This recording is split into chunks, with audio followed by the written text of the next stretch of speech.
Hello and welcome to episode 95 of Third and Wrong, the playoff preview episode. With me, as always, is Zachary Foth, whose Cleveland Browns will be joining the Seattle Seahawks in the 2020-2021 NFL playoffs. And then there's Ozzy and his Patriots. Ozzy, first, actually, we'll start positive and then we'll go down. Oh, yeah. Okay, we'll start with you, Zach. Zach, how does it feel? Your Cleveland Browns are in the playoffs. I mean, just instant reaction. Man, first of all, episode 95, the Myles Garrett episode. There we go, baby.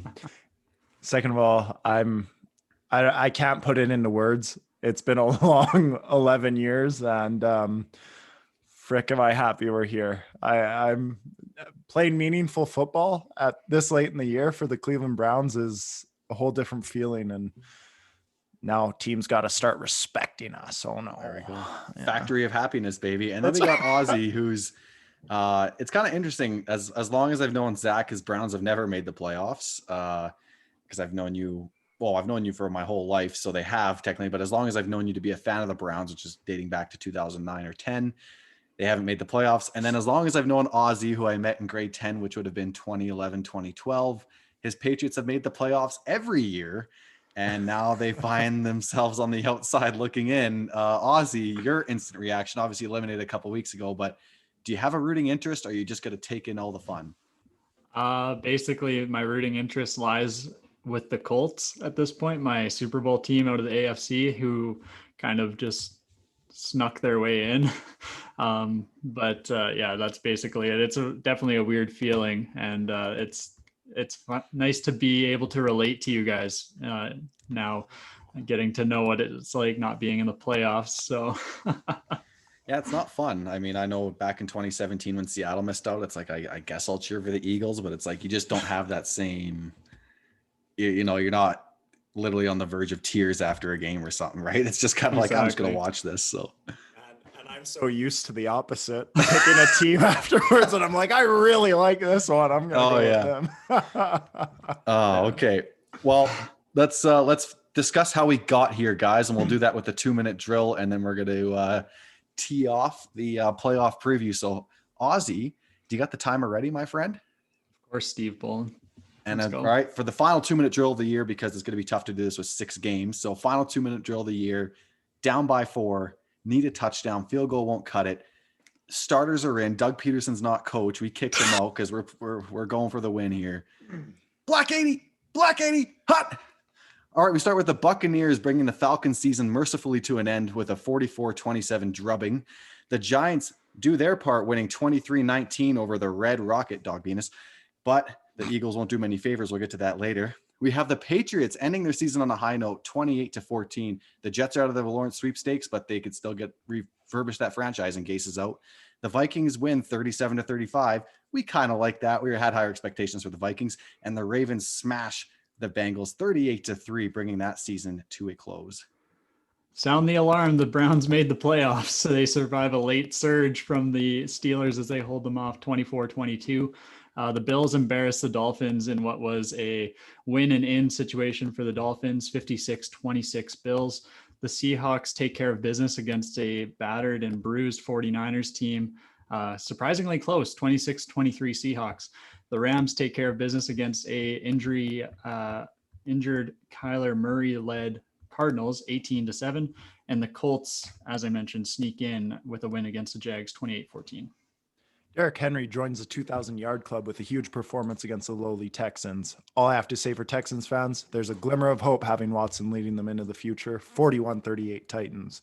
The Chargers take it to the resting Chiefs. Herbert adds to his rookie TD record and gives his case for Offensive Rookie of the Year. 38-21 Chargers. 4-12, 7-9, and now 8-8. Will John Gruden and the Las Vegas Raiders make the jump next season after finishing off with a big win against the rival Broncos 32-31 Raiders? The Packers hunted down the Bears and put an end to their 3-game winning streak. Did Aaron solidify himself as MVP? 35-16 Packers. A depleted Saints team rolled over the Carolina Panthers. It looks like the Saints are prepared for a deep playoff push. 33-7 Saints. Did the Eagles really throw the game in prime time? It's not a fun day to be a Giants fan. 20-14 football team. Hey, 1 second left. Let's go. Hey, Wilson, what a way to end on a high note. Yeah, that was great, guys. I'm not sure what our record is on 2-minute drills of as far as how many we've successfully completed to how many we had some mismanagement of the clock, but we'll definitely take this victory going into the off season, quote unquote, of the 2-minute drill. Guys, before we jump into our playoff preview, something I wanted to address.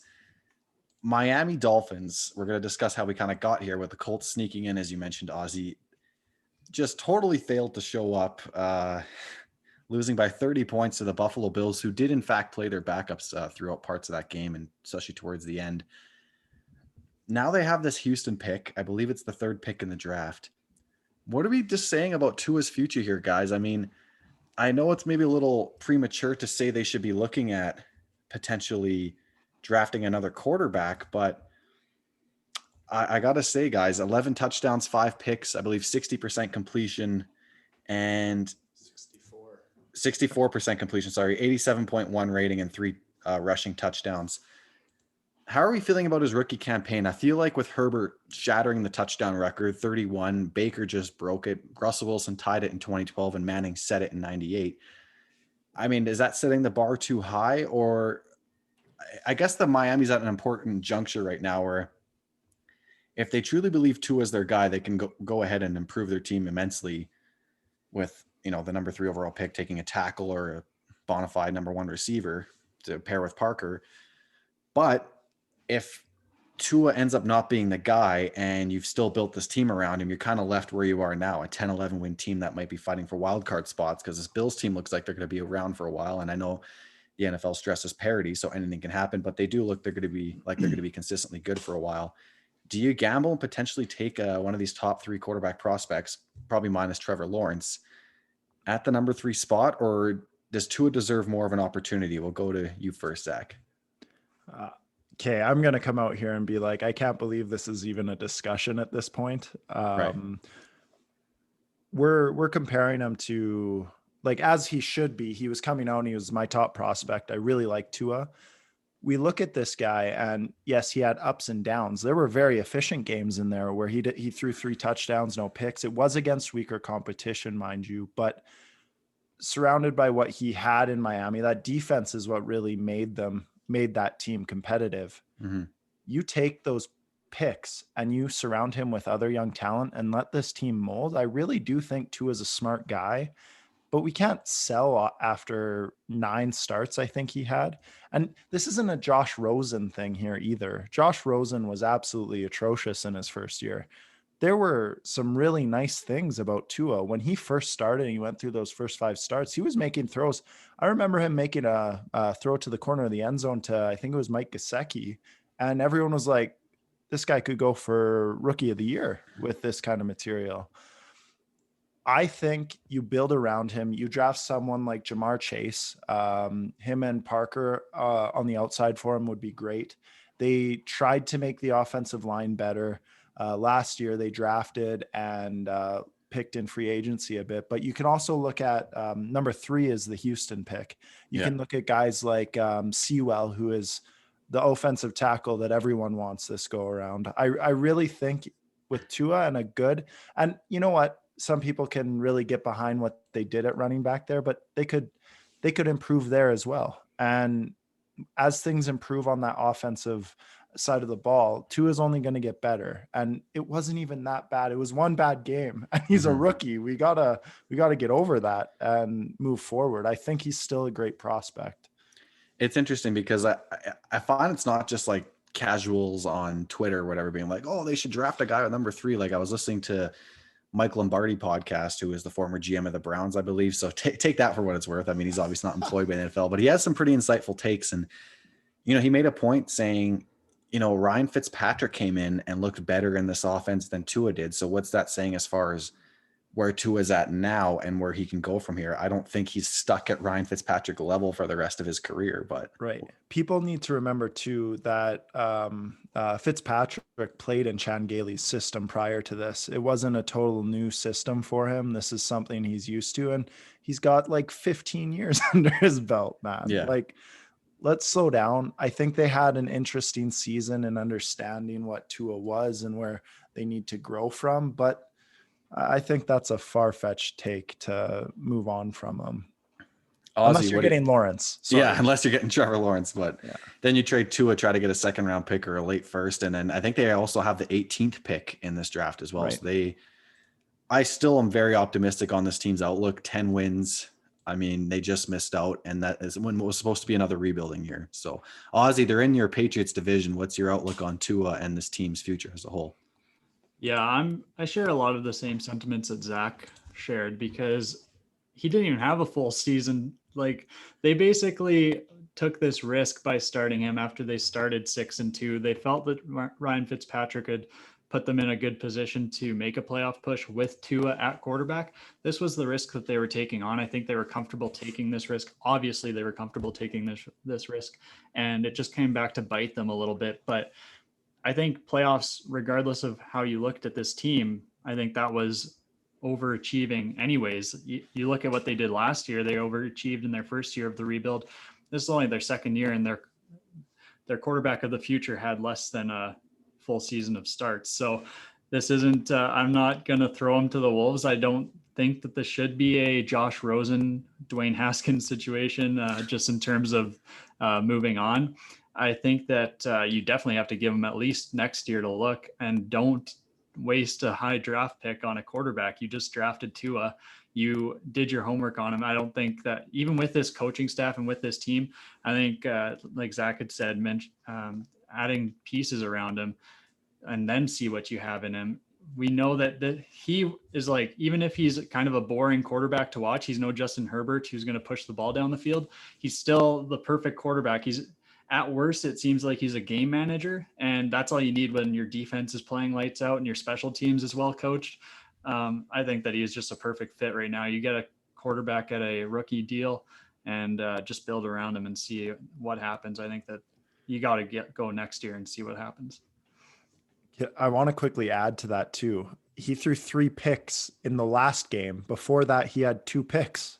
Yeah, like he was 11-2. This guy, he's playing efficient football, and how many rushing touchdowns did you say? 3. I did 3 as well. So like, and he's not like a lot of people touted him as like a full pocket passer, but he showed his ability to be versatile as well. And man, I think it's hilarious that we're having this conversation. It is. I added in there because I heard it on this podcast, and I'm seeing it on Twitter now. And I think if they didn't have this number 3 pick, it wouldn't be a discussion. Like if they were picking with their own pick at like whatever 16 or 15, it's like, okay, you're out of the running for that.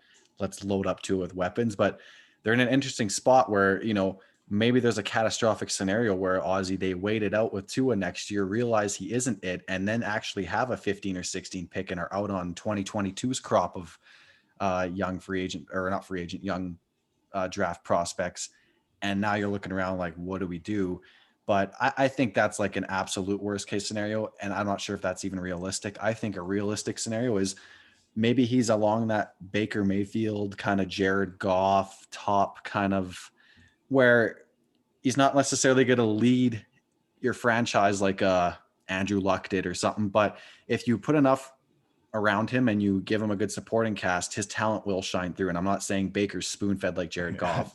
I want to make that clear, but I am saying that, like, I think worst case scenario, you can get Tua to the point where he can make plays within the confines of the talent and system around him. Mm-hmm. So I think we're all in agreement here. So it's Tua time going into 2021, and we'll see what they end up doing in April. It should be really exciting. Well, I think they're in a very flexible position with that 3rd overall pick, because like you had said, Steve, that's what's casting the doubt here. And I think that people forget that they don't have to, I like the position that they're in right now, because they could even trade back. They spent 2 higher picks on the offensive line. The offensive line looks like it's pretty good. The defense is obviously really good. So what do you really need at that 3rd pick? I don't know if it's worth grabbing a wide receiver 3rd overall. I don't know if you could really, if that's really good value. If there's a team looking to trade up, you add picks to this already young, talented team. And I say it's easy to just say add picks because that's what you do in Madden, but this is so true. They've drafted so well, and they've signed some really good free agents that fit the system perfectly. You just keep acquiring picks. Why not? Who says no? Because you're in a position that is enviable in a lot of cases, because now you're just building this young, talented team with draft picks. So you have all this cap space too. It's just really good spot. I do like the idea of them grabbing like a blue chip player, like a Jamar Chase over trading. I guess it depends how far they're trading back. If they're still within the top 10, I like trading back. But if they're trading back like into the 20s, I don't like that as much for them. I think they still need to grab a top level prospect, I think, to really turn the tables within that division. But I like what you're thinking, Ozzy. I think they are in a very flexible position. The Eagles will probably trade up or trade with the Eagles. That precious 6th overall pick that they tanked for in the 4th quarter. We're not going to spend too much time on that. It wasn't even actually in our storylines because it kind of feels like a non-story. I feel like it's been blown out of proportion a little bit. The Eagles owed the Giants nothing. If anything, Doug should have just been upfront about it and been like, yeah, I wanted the 6th pick. But the fact that he tried to say Nate Sudfeld deserves reps kind of seems disingenuous to me. And I think he's not really fooling anyone with that. But I mean, it is what it is. Giants can't be mad. They're 6-10 and had a minus 77 point differential. They didn't deserve to be in the playoffs any more than the Washington football team did. So at the end of the day, it is what it is. So that's all I have on that. I'm not sure if you guys have any more on that one. No, not at all. I just wanted to throw it in there. All right. And lastly, we hyped it up last week. And then right after we published the episode, it was announced that Kyler Murray would start. But Chris Streveler did end up getting in this Arizona LA Rams game and, put up decent numbers. It wasn't great, but it was 11 for 16, 105 yards and a touchdown and a pick. And I believe he had 3 rushes for about 12 or 11 yards. So, I mean, not horrible. That one pick was pretty bad, but his explanation was he thought he had a free play because he did a hard count and thought they jumped offside. It wasn't called. So he threw it up there and it led to a pretty erroneous comment by Boomer Esiason saying, this isn't the CFL. You can't just throw it into the middle of the field and hope something happens. So that was kind of fun being on Twitter yesterday, having everyone just roast Boomer Esiason. I'm not sure if I'm saying his last name right. For saying that. I think that was pretty disingenuous of him and a lack of homework on his part. I think everyone's pretty used to me ranting for the CFL nowadays. But at this point, it kind of just seems like my fandom of the CFL isn't based on, Boomer Esiason's comments on that. My worry is that it gets in other people's heads who otherwise eat up that take. So if you heard that and you think that's the truth about the CFL, I just encourage you to watch a game. There's plenty of full games on YouTube or 40-minute games or highlights even, and you'll see that that's not the case. You can't just throw it into the middle of the field and succeed in the CFL. And Chris Streveler, I hope he still is able to stick around in Arizona next year. I think there's something there with him, and I think they can use him in more creative ways in 2021 than they used him this season. I was really looking forward to seeing him be used as more of a Taysom Hill gadget player, but never saw that throughout the year. It was all Kyler, and then Kyler got hurt, and he was kind of just thrusted in there. It's like, hey, go be a pocket passer. And I mean, hey, he had 5 or 4 incompletions based on that. You can't really fault the guy. So Chris Streveler, third and wrong, still has your back, and we hope to continue seeing you thrive in the NFL. Any thoughts on that one, guys? I think it was just an unfair situation for him to be in. And I think that it was actually poor self-scouting by the Cardinals to expect him to just play like a pocket passer. I'm not sure. Like Kyler Murray doesn't play like that. So why would they expect Chris Streveler, who clearly was not that in Winnipeg? And he was known for his like rough and tumble kind of run style. It was just incredible to watch in the CFL. And then just to kind of put him in that position, it wasn't ideal. He is definitely more than capable of making the throws. He did it in the CFL as well, but I just I don't think that they played to his strength at all, and it was kind of frustrating to watch. Yeah, man. Honestly, I'm going to break this down to the Arizona Cardinals and Cliff Kingsbury messed their hopes at playoffs completely up with this game. There was uncertainty on Kyler. Kyler wasn't 100%.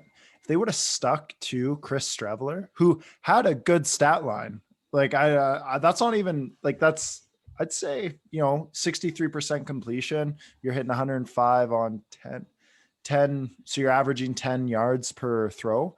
You're doing great, man. If they would have given Streveler that whole week, like they knew the Rams were coming in with a backup quarterback. And if they would have let Kyler rest, get Streveler in there, who performed when he was out there, and they gave him the full week to practice, I think they would have been in that game in a much tighter game. It was a tight game, but I mean, like near the end, they could have really had the potential to win that game, but it was such a mess. It felt so it managed very poorly. I mean, Yeah, I think this reflects more poorly on Cliff than it does Chris Yeah. Streveler. John Hodge of Three Down Nation, because all the CFL guys got in on this, so bloggers, everyone. He tweeted out, Phillip Rivers, Andy Dalton, Sam Darnold, Tua, Teddy Bridgewater, and Alex Smith all had worse passer ratings than Chris Streveler's 81.5 on Sunday. So a little perspective that it's not like he came in here and was like that Broncos receiver / QB. And was good. Like, you know, yeah, he was look good. Bad. Yeah, I think they roll with him. All right, guys, it's this week. It's wild card weekend. It's playoff time, and as promised, we're going to bring some previews and predictions. And I'm fired up, guys. I mean, I for one, I'm just happy the NFL made it to this point. They were able to play 256 out of 256 regular season games, not without its hiccups. They didn't pull it off perfectly, but they made it, and we're going to hopefully have a full postseason. And here we go. So, guys, first game Saturday morning. Well, if you're in Alberta, Saturday morning is the Indianapolis Colts, who were able to sneak in thanks to Miami's fall, going up against the juggernaut Buffalo Bills. And here, I never thought I'd be saying that, the juggernaut 13-3 Buffalo Bills. Guys, this one's really interesting. Both quarterbacks kind of have that cowboy gunslinger mentality. So I think there could be a couple of YOLO moments here where we're just like, holy crap, why did he make that throw? Same goes for Allen. I think Allen's made huge strides, but he might make a couple throws this game that just kind of make us go, whoa. But I'm really excited. This Colts defense is really opportunistic. I think they had 15 interceptions as a group, but I don't know if there's a DB on there that can shadow Stephon Diggs. So that's going to be really worrisome. I'll just go right off my prediction, guys, and then I don't want to take up too many of the talking points, but I'm saying the Bills are going to take this one. Are we doing score predictions or no? You can if you like. I wasn't, but that's okay. You could go ahead. They end up being totally wrong anyways. But if I just had to pie in the sky here, I think the Bills are going to win this one by 10 points. I had something like 31-21 in mind. Yes. Let's go to Ozzy next, because the Bills have been in his Patriots division and finally claimed the crown. How far of a run do you see them making here, Ozzy?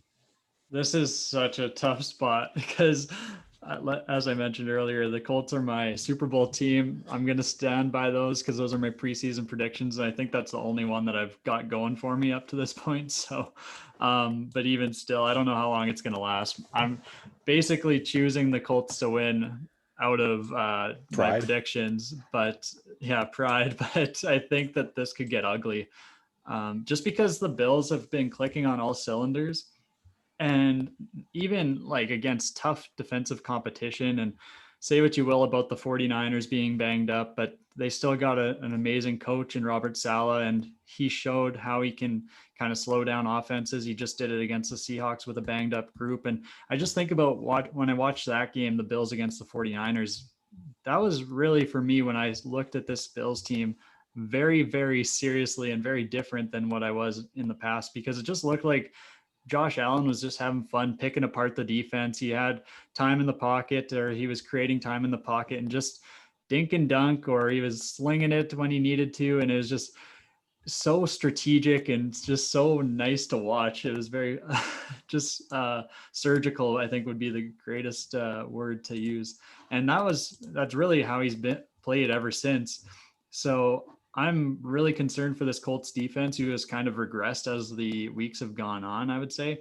The offense hasn't done the defense any favors when it goes to sleep in the second half of games. So that is a concern. It's now Matt Eberflus, the defensive coordinator for the Colts, is getting head coaching interviews because he has been pretty good as a defensive coordinator. What can he cook up against the Bills? That's kind of what I'm most curious about. How can you slow down this offense that has been dicing up defenses like it's nobody's business? It just put 56 on the Dolphins. And I think before this, we would say the Dolphins were one of the better defenses in the league. And how does that happen? That is kind of what the biggest storyline for me that I'll be watching is how this defense matches up. My score prediction, again, I'm choosing the Colts because I'm relying on it with my preseason predictions. I've got the Colts taking it 35-31. It's got to be a high scoring game. All right. So we got the first upset is on the first game of Wild Card Weekend coming from Aussie. Zach, how are you seeing this one shake out? Upset alert, my friends. Upset alert. Yeah, big time. Colts are turning into a well-balanced machine on offense. The last 6 games, Jonathan Taylor has been absolutely destructive. Almost 800 yards, I think 8 touchdowns. He has been amazing. And Phillip Rivers and that passing offense has been their stronger suit on offense anyways. So they've got balance on offense, and the strength of that defense is stopping the pass. The Bills' run game isn't something I'm too concerned with. But if they can slow down Allen, who has not been good in playoffs, we'll see. I think he's going to be much better this go around. He's shown a lot of progression, obviously. But I really think this is a bad matchup for the Bills, and they need to watch out here. We need to see Josh Allen have, we've seen him have really good games this year, but we've also seen him have some of the games where like, oh, that's the Josh Allen of old. And if he comes in with all that pressure like he did last year, and he's just not himself, the Colts can really get in there, run the ball efficiently. Phillip Rivers can toss that ball still as weird as he throws it. And I think they can put some damage on the Bills at home, and it would be very shocking for a lot of people, but that Colts team is not to be tampered with. Zach, this is so surprising after listening to that episode when I wasn't on the pod. I'm pumped right now that we're going to be cheering for the Colts together. Yeah, man, it's a crazy. I looked at the Colts team and I'm like, they literally seem like the kryptonite to the Bills if they play up to their potential. Obviously, we see a lot of these types of games where the Bills could come out and just steamroll them when the Colts don't show up when they go up to Buffalo or whatever. But if a well-oiled machine like they are on offense shows up and that defense is good against the pass, the Bills could really have a hard time.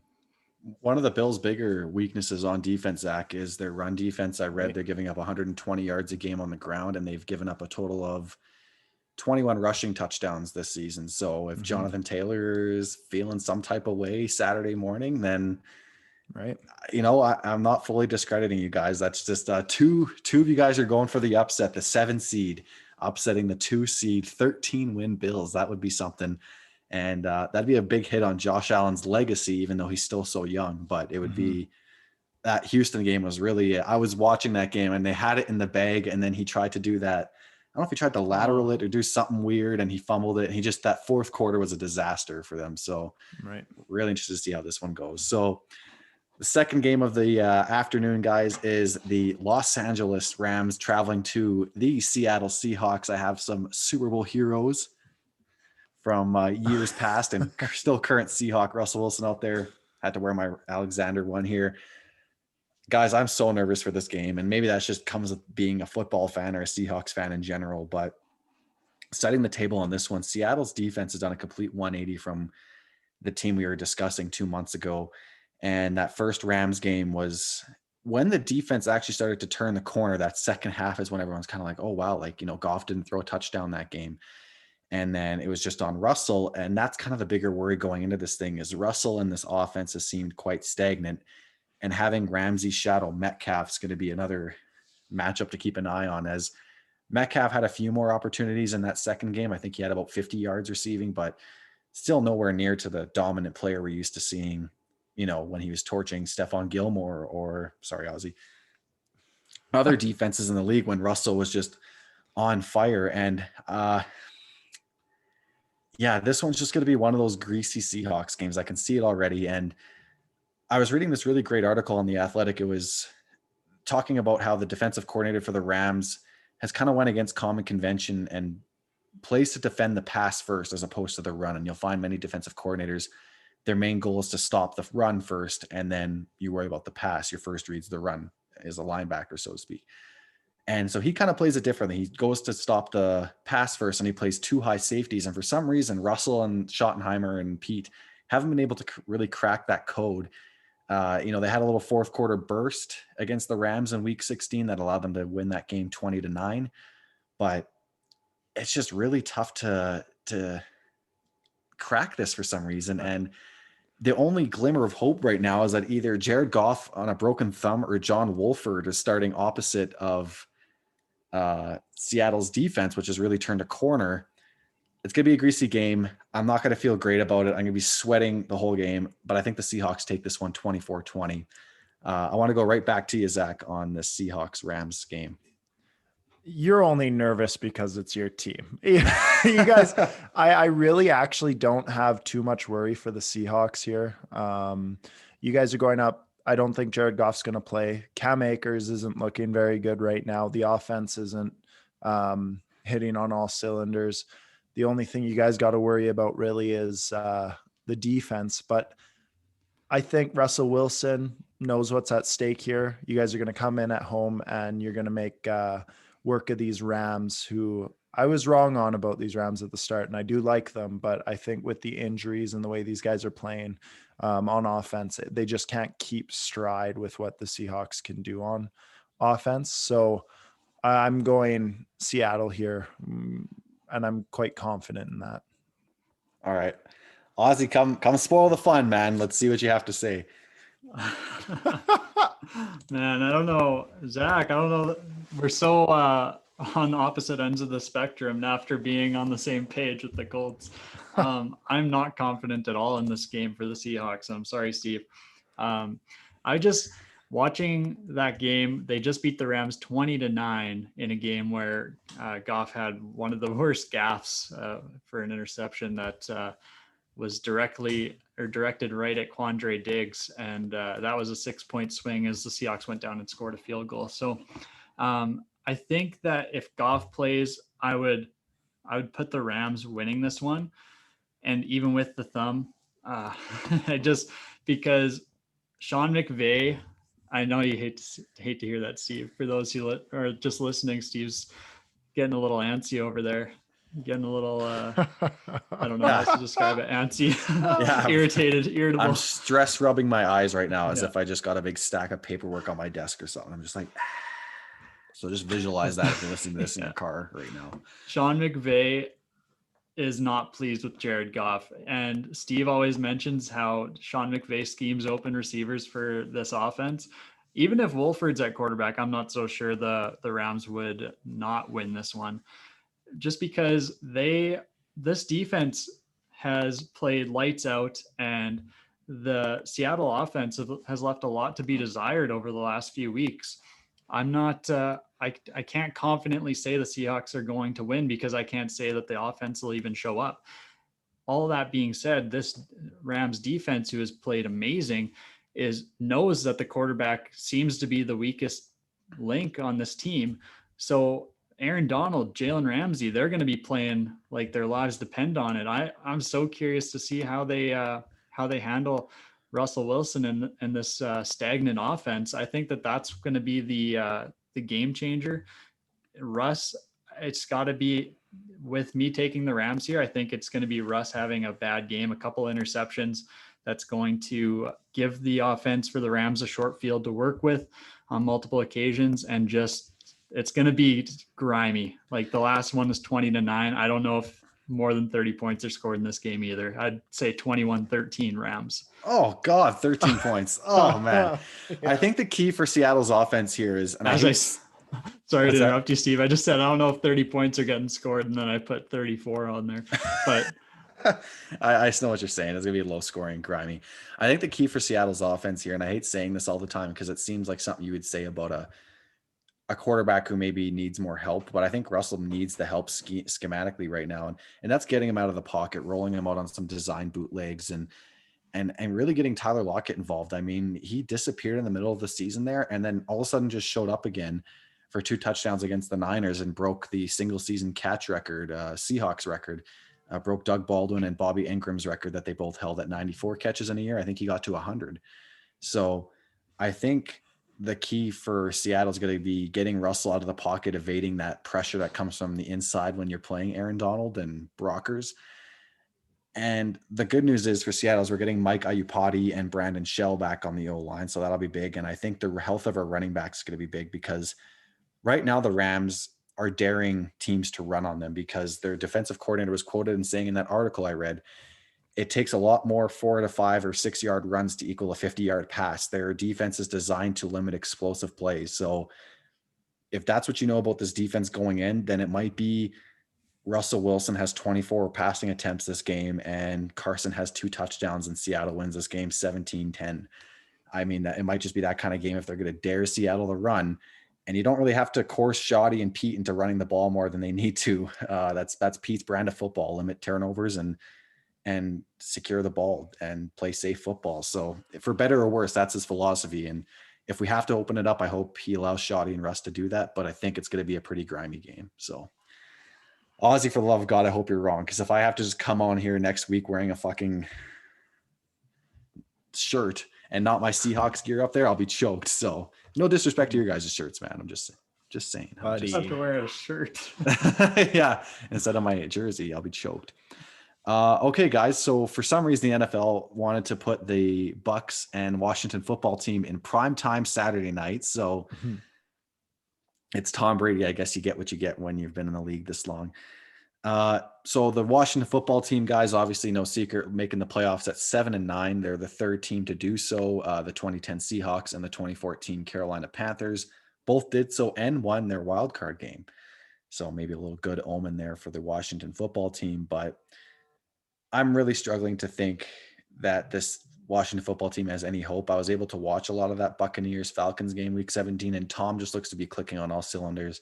I don't know the health status of Mike Evans, actually. That's kind of concerning, but all of a sudden Antonio Brown looks like he's emerging, and you still got Chris Godwin, and you still have Rob Gronkowski. So this team still looks very lethal, but it's also that Washington turf. You can't underestimate that turf will end careers. So I'm really hoping everyone has a safe game on that, for a lack of better analysis. But without getting too deep into this one, guys, this is probably the game I'm looking forward to the least, honestly, because it just doesn't seem too compelling. There's not a lot of history here, and I just don't see it being much of a game. I think Tampa wins this 23-13.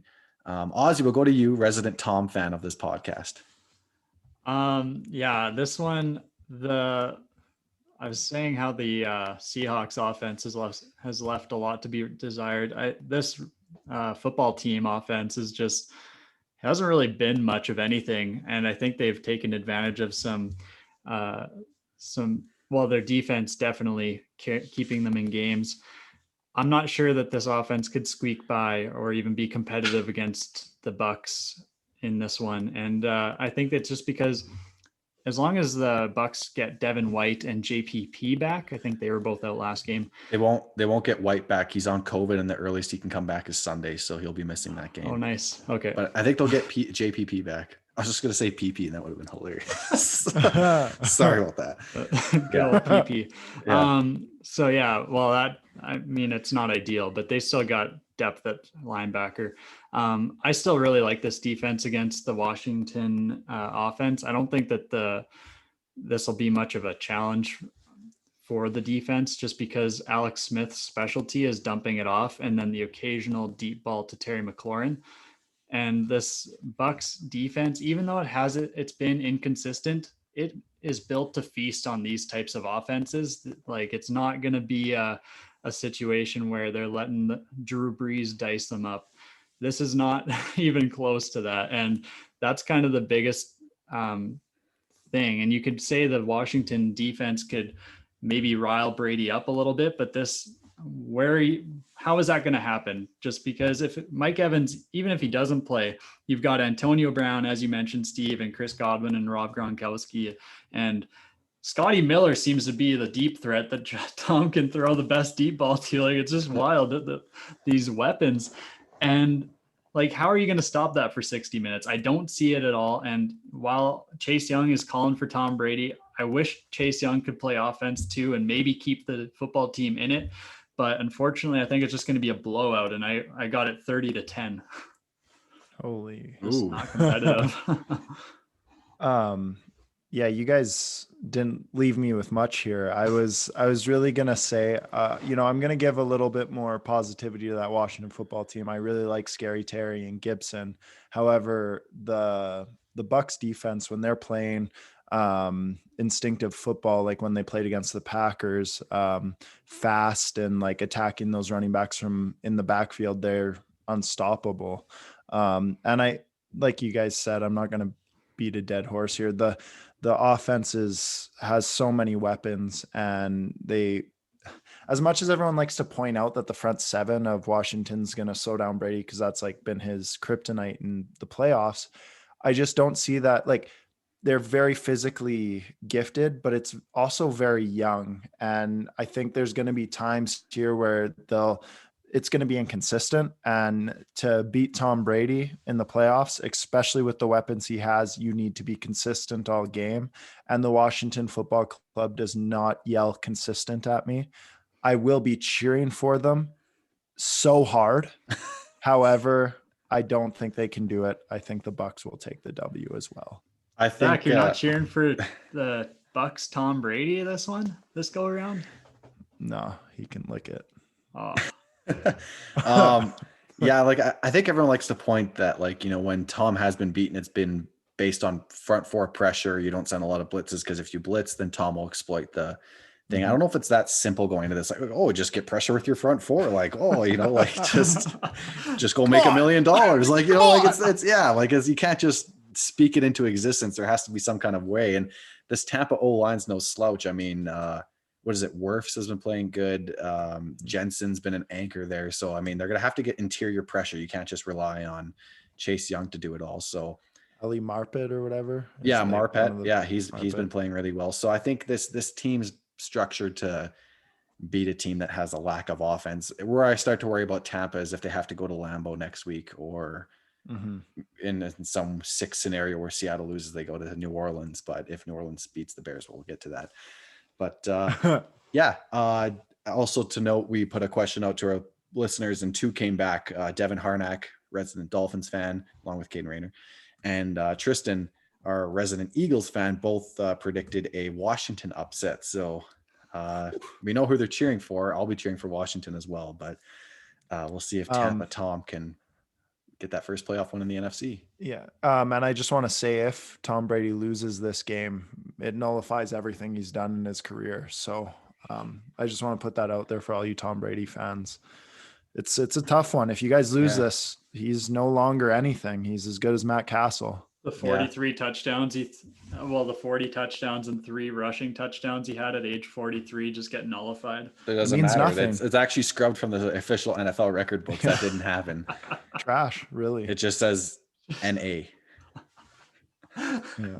Tom Brady was here next to a Bucs logo, and that's it. Yeah. Okay, guys. So that'll be Saturday's games, and then Sunday we get to do it all over again with the Ravens teeing off against the Titans in a playoff rematch of last year when the Titans upset the 14-2 Ravens. Things are a little different now. The Titans won their division, so the Ravens will be traveling to Tennessee. These teams are very different, guys. The Titans have the 28th ranked defense right now, and they struggle to contain Deshaun Watson in week 17. And he doesn't have a lot of weapons at his disposal. So that really worries me going into this one with Lamar Jackson and the reemergence of Des Bryant and Hollywood Brown and those running backs. I'm really worried about this Titans team. I'm not sure if they're going to be able to repeat that success from last year. This one's probably the toughest one for me to predict anyways. I don't know about you guys, but I've been really hard on the Ravens this podcast, and that's apologies to TC and Zach Zabrecki. They've been on our case on Twitter all year, but I'm finally going to give them some props. They've really turned the corner since that Browns game, and I'm predicting them to win this game over the Titans 35-24. I think the Titans will put up points. Tannehill and Derrick Henry have been playing really great football, but this Titans defense just doesn't inspire a lot of confidence in me, and I lost a lot of hope in them when they went on Sunday Night Football against the Packers, and it wasn't even a contest. So that's where I'm at with these ones. Zach, you're really high on Tannehill. I'm really interested in as to your thoughts on how this one's going to shake out. Well, crazy enough, you look back on it, the Titans have beat them in their last 2 matchups, the playoffs, and then that overtime win during the season here, which is interesting. But I'm actually going towards the Ravens here, surprisingly. The Ravens have been really good against the run since week 12. and Ngakwe. I can't speak. Yannick Ngakoue. Thank you Yeah. for pronunciating your words, and I can't do that. He should be coming back, and he's like forced like 4 or 5 fumbles, 8 sacks. He's quietly doing very, very good for the Ravens, and everyone else is clicking on that defense right now. Lamar is not a thrower of the football like Deshaun Watson. Deshaun Watson's way better. All you Baltimore fans can get really angry at me for that, but yes, I said it, and you can quote me on that. Deshaun is a better quarterback than Lamar Jackson. But I'm going to lean towards the Ravens here. It's going to be a funny game where everyone's going to be relying on the run here. Derrick Henry's going to come in, and we've seen him explode. But I think the more well-rounded team as we look at it is the Ravens, even though I like Tannehill, as you alluded to. But I just don't see the Titans, who have seemed like they've almost fallen off later on in the season, can come up against the red-hot Ravens. So I'm going to lean towards the Ravens here. All right, Ozzy, we have, are you going with the Titans or the Ravens sweep, or are you leaning towards the Tennessee Titans? Yeah, this one's, it's so tough because you look at the Titans defense and it's like, okay, well, what can they stop? Where's the positives here? But if anything, this defense has, like, if there's a lesser of two evils, it's the run defense. And so that's kind of a good thing when you're talking about the Ravens here. So that's a bright spot. I just think that the Titans have the perfect formula. They've got the Krabby Patty secret formula to beat the Ravens. And I'm all in on the Titans here. I think that this is perfect.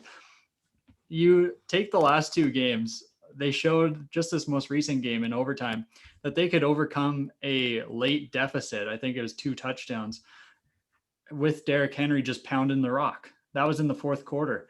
So they're not going to panic when they're down big against this team. And against the Ravens in the playoffs last year, they just pounded it until there was nothing left of the Ravens. Like they just basically just smashed them. And okay, time out. Ozzy, you know exactly what you're doing right now. These innuendos, like, this is not by accident. I mean, tell me I'm wrong. Just pounded him into submission right there. You look at what the Titans did last year in the playoffs to this Ravens team and tell me I'm wrong, Steve. Oh yeah, Derrick Henry undressed Earl Thomas when he stiff-armed him and turned him around and turned him into a lead blocker. I mean, this is all fact. But so you take that, and then this passing attack has gotten better than it was last year. I don't know if that's statistically. I think that it is. I think that it's actually quite high in the rankings. It is well, actually not necessarily. Okay, anyways, I don't have the stats on me. However, Corey Davis improved. AJ Brown, a freaking beast. Jonnu Smith, a beast. You add that passing attack now with Derrick Henry, and this offense is just like, where are the Ravens going to stop them? Ravens defense, although it's got talent on the roster, it's definitely been susceptible to being exploited. That's why I think it's going to be higher scoring, but I just don't see a path for Tennessee's defense to stop Lamar Jackson. I mean, even like, right, you say the run defense is maybe their salvation, but their lack of pass rush worries me too, because it could just be the non-designed runs where Lamar Jackson's back there with no threat, and then he can just find the gap and either find an open receiver or hit the hole for 40 yards. You know, like, it's just, I that's why I think it's gonna be so high scoring. But what's your path for the Titans winning this one than just outpacing the Ravens offense? Yeah, basically slowing down the game with Derrick Henry and hopefully making a stop on defense, just praying to God that they can, or if they don't, then at least just having the ball the last. So that's kind of how I see this one playing out. And I still have it being high scoring, because although I say like slowing the game down, I don't think that's actually going to be the case. I look at how the Titans can be uber aggressive at times, especially through the air. And I think that almost could come back and bite them and just make it a little bit closer because you're not tiring out this defense. So you had mentioned it earlier, Steve, actually, I forget the exact context, but you were saying it's a lot harder to come up with 50 yards on the ground than As it it is is through the air. Yeah. So with that exact point, like, I think that's kind of what, why it benefits the Titans, because they just pound the rock with Derrick Henry and they still get those 50 yards, but they take more plays to do it, kind of thing. Slowing down the game. That's just a small explanation for the amateur fan there. But yeah, I've got this one being 38-31 for the Titans. Obviously very high scoring, but all right. I like this, guys. I mean, We've go ahead, Zach. I mean, Ozzy, you're really onto something there with like that analogy, because that's literally the Titans offense. They pound it, and then AJ Brown takes it for 60 yards on the sideline. So yeah, they have explosive plays and they run the rock well. Like, it's really well balanced. So yeah, I just wanted to add. Yeah, no, I really like this, guys. We've had a few consensus picks, but really I like the diversity in what we're all thinking here. It's going to be a fun wild card weekend, and we still have 2 games to go. This next one, guys, unless we have any last thoughts on the Ravens and Titans, is the Bears and Saints. Now, this one I'm going to be very shocked if we have any differing opinions. Zach, I'm sure Bill is thrilled that the Bears made the dance. At least he gets to watch one more Bears game this year, but this couldn't be more different than the AFC, Colts coming in at 11-5 as the 7th seed. And now you have the 8-8 Bears, who have beaten one, that is one playoff team, or a team with a winning record, in the regular season out of 7 tries. They're 1-6 in that. I don't trust Mitch Trubisky. I mean, he had a great resurgence. It's maybe gotten him some extra money in his pocket come March or April, whenever he gets signed. But I think this one's not going to be really a contest. Now, that being said, I'm not expecting a 40-10 blowout here or anything. This Saints team has left me a little bit to be desired, and Breeze is coming off that injury still. I just haven't seen him have that 4 touchdown marquee game. And I don't want to get off on too much of a tangent here, guys, but this feels like really like the Saints and Breeze's last chance to make a run. I mean, they've had their hearts broken every year since 2017, losing to Minnesota twice, and then the bad PI call in the 2018 NFC Championship to the Rams. Like, this seems like it's it. And they're going to get by the Bears, but I really worry about this team afterwards, and we'll discuss that in the episodes following, depending on how far they go. But I think it's probably going to be one of the more boring games, but I have the Saints winning this one 24-14, and I don't think it's ever going to feel like the Bears are in it, despite the score being within 10.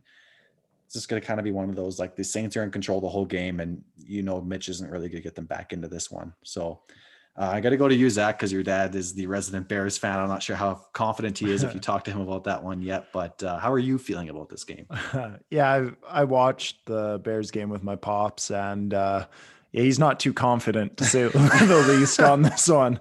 And I think we're saying the same thing here. I went down and I analyzed it a bit, hopefully finding some positivity for my dad, but I couldn't find it. That's so depressing. It's so depressing for them, because the reason there's been a lot of success here recently when they went on the 3-game winning streak was David Montgomery started going crazy and started playing good football, and that allowed Mitch Trubisky time to throw, and Mitch Trubisky even looked good at times. But what we look at here is the run game is going to be absolutely pounded, as Ozzy would say, by the Saints defense, who is second against the run. And this Saints defense, I would argue, is their best defense in the Super Bowl era, that they're trying to go win a Super Bowl with this window. And I think that's like the one real bright spot that Breeze gets this go around. Like, not saying they were bad in previous years here, but they're playing freaking good football on that defensive side of the ball. Despite like look at what they had going into this past game against Carolina, who was a feisty team, but look who they had on offense. Michael Thomas was on IR, Kamara and Murray were both out with COVID, and they still throttled them, pounded them, Ozzy. And I think the title for this episode is just going to be #pounded, and we leave everyone to their imaginations until they get to the spot of the episode. Yeah, and I'm not going to go much further into it, because I think that's well enough explained there. I once the run game's gone, Mitch Trubisky can't shoulder the load to beat a team like the Saints, and that's why I take the Saints. All right, Ozzy, are you gonna be weird, or are you just gonna be normal and pick the Saints here? I mean, I could probably make the case that the Saints' playoff luck will just come back to bite them in the ass, and the Bears will end up winning. And I'm sure that'd be fine analysis for this this part of it. But no, I'm not going to pick the Bears to win. Steve, you mentioned it with the Mitch Trubisky stat line, or not stat line, but his win-loss against playoff teams. I think that just speaks volumes, or the Bears in general, not just Trubisky, but 1-6 against playoff teams. That's horrendous. It just speaks to how they're going. Like, they were in a win and you're in situation. Like, you kind of control your own destiny in week 17 against the Packers. And it just wasn't really competitive. Like, it was score wise, but it really wasn't. And Green Bay kind of showed that at the end. So I just think that this is going to be a very similar story. And I think that Trubisky is going to get embarrassed again. And it's not to pick on Trubisky. He's just not that good. And especially against a defense like the Saints, where half of your offense, like Zach said, in the run game is going to be non-existent. So how are you going to shoulder that load other than just throw Allen Robinson the ball? Like, okay, Zach, goddamn. Sorry, I see you smirking over there. No more innuendos on this goddamn podcast. No more. Zach took it there. PG. Sorry, this is a PG podcast for kids by kids. Yeah. Well, no, what, you know. By We're just a bunch of kids. Okay. Yeah. Talk about a tangent. Okay, so I don't think throwing Allen Robinson the ball 35 times is the answer for the Bears offense, although that's what I think would be the best possibility of winning this game for them would be. So I've got this one, the 49ers, the Saints taking this one 31-10.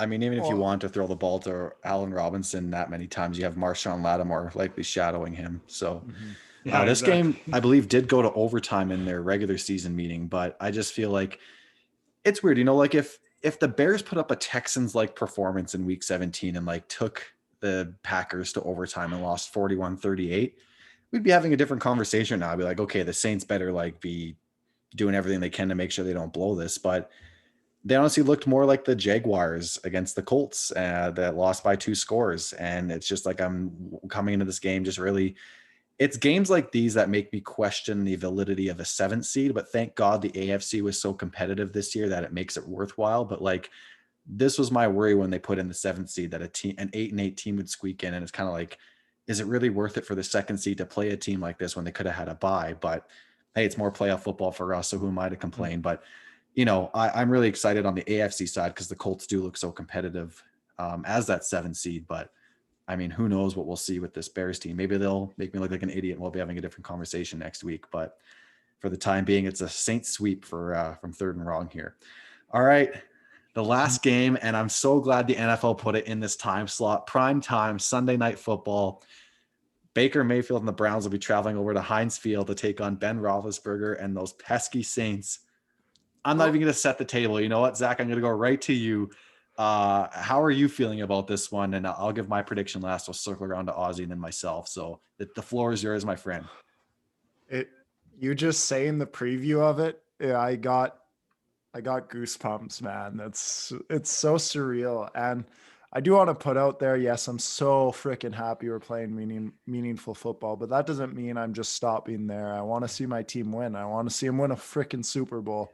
So all you guys who see me super pumped right now, I still want those victories. I'm not just satisfied with this, but looking at this game, looking at playoffs as a whole for the Browns here, there's no easy way to it all. And it's starting out with a team we've struggled with for a long, long time. However, there is a way to win this game. We are playing against a team. Now, we're playing against a team who is super efficient in passing, and I'm so scared that our secondary is not going to be able to handle it.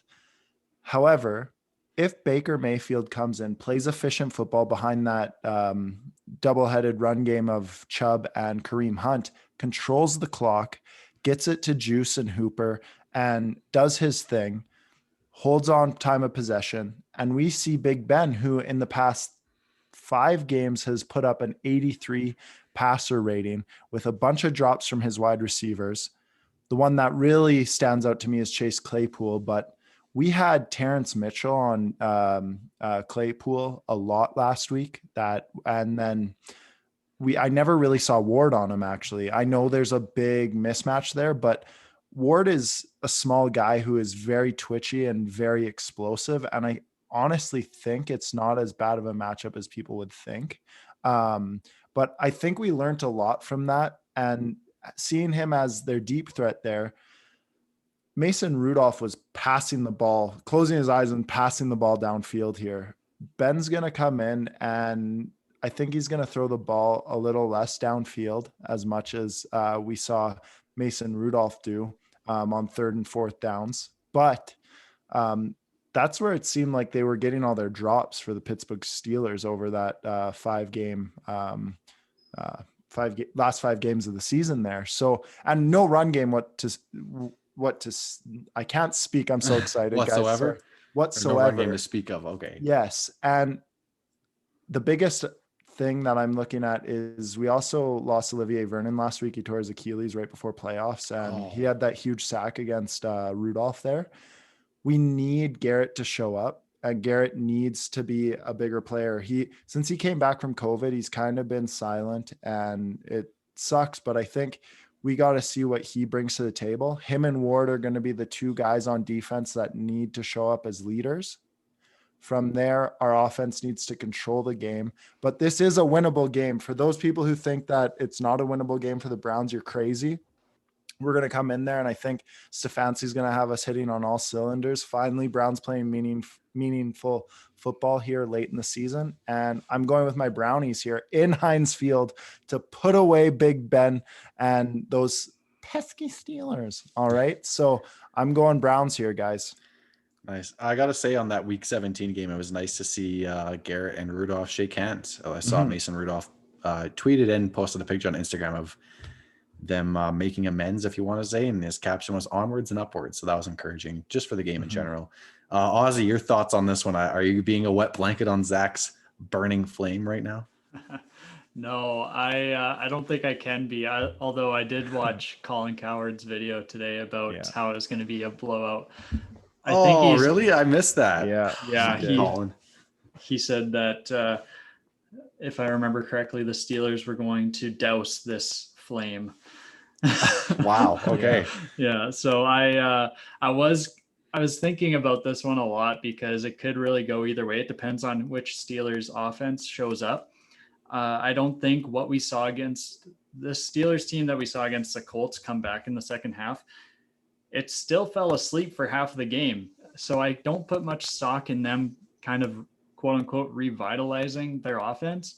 It's still kind of up in the air as to if they can even do anything against the Browns, even with Big Ben and co back. So I don't, it really does come down to possession. And can Baker have a game where he's mistake free? Because I think that's the biggest thing.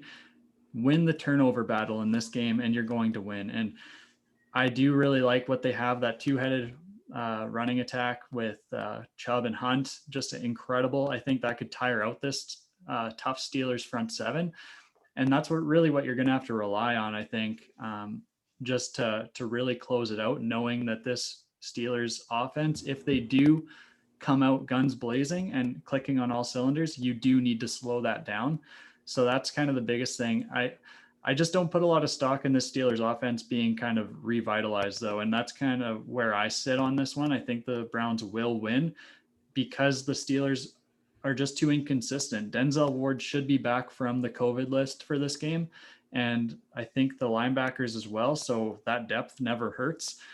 So just having kind of that complement of defensive pieces back, I think that the Browns will take this one. I don't think that it'll be a very high scoring game, but 27-24 Browns. All right, guys. Well, make that 3 of us because the Baker bus chugs along. I too have the Browns winning this one. The Steelers' inability to rush the football has really worried me as far as how long their success can go for. And asking Ben to throw 50 times a game isn't a sustainable way to win football games. And everyone's like, oh, they're back after their big Colts comeback in week 16. But I mean, then they rested their starters in week 17. So, I mean, now you're coming into it again. It just kind of feels like too stop and go for me for them just to think that they're on the upswing. I think that could have been more of a flash in the pan and that slow burning flame if we want to keep the fire analogies going here. That being said, I think that allows Cleveland to play more coverages than having to load the box, and you can maybe do a little more in the back end than, if they all of a sudden had Connor rushing for 150 a game, that's a different story because now Big Ben can throw efficiently 24 to 30 times a game, and we're probably talking about a Steelers blowout here. But I think their inability to rush the football is concerning if you're a Steelers fan. And I too think this will be more of a defensive struggle. I have the Browns winning this one 21-17. So it's going to be a tight one, but we are still all aboard the Baker bus.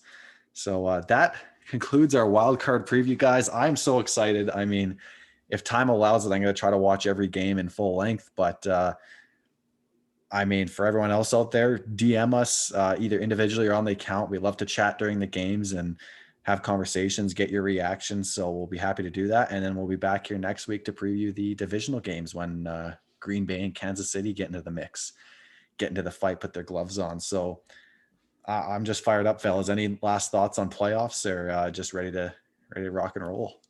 Let's go. They're here. Yeah, I am freaking stoked to watch a Browns playoff game, bro. I can't even put my words together this episode. It's going to be wild, and I'm so excited. I saw a funny tweet. The last time the Browns were in the playoffs, the number 1 album in the country or the USA, The Eminem Show by Eminem, released in 2002. So here we are now for 19 years later. So that's 18 years later. 17. Well, 17. Yeah, it's 17 years. Yeah. Or whatever. But so yes. New Year. Happy New Year, by the way, everyone. 2021. We're excited to be here. So heck yeah. Yeah, we made it. Yeah. About the 2021. Oh yeah. It's a new year. It's a new year. New year. Same old us. We released our new logo, by the way. So if you hadn't noticed that, head over to our Instagram, Facebook, or Twitter page and check that out. So we're pretty fired up about that. Feedback's always appreciated. Hopefully you like it. Yes, and keep an eye out, guys. We might have some giveaways or something coming up here as well. So just keep looking. It's exciting times. Yeah, and listening. Watch and listen. Okay, we need your attention span. All right, you can find me on Twitter at SteveVolan22, and you can find me on Instagram at SteveVolan_. Of course, follow all the Amateur Agency accounts at the Amateur Agency. We're also on YouTube as well. If you're happen to be listening and not watching our fabulous mugs on screen here, Ozzy, where can the fine folks find you? Fine folks, you can find me on Twitter and Instagram at AustinPaul_. Austin with a Y, not an I. They'll find you pounding the rock on Twitter there, Ozzy. You guys will find me pounding it, yeah. Oh, wow. Zach, where can everyone find you on social media? They can find me on Instagram at ZachFoth_ and on Twitter at ZachFoth. Go Browns. Go Seahawks. Ozzy? Yeah. Yeah. Go Browns. The Pats are on the clock. Yeah. Hooray. Happy wildcard weekend, everyone. And until next week, Godspeed.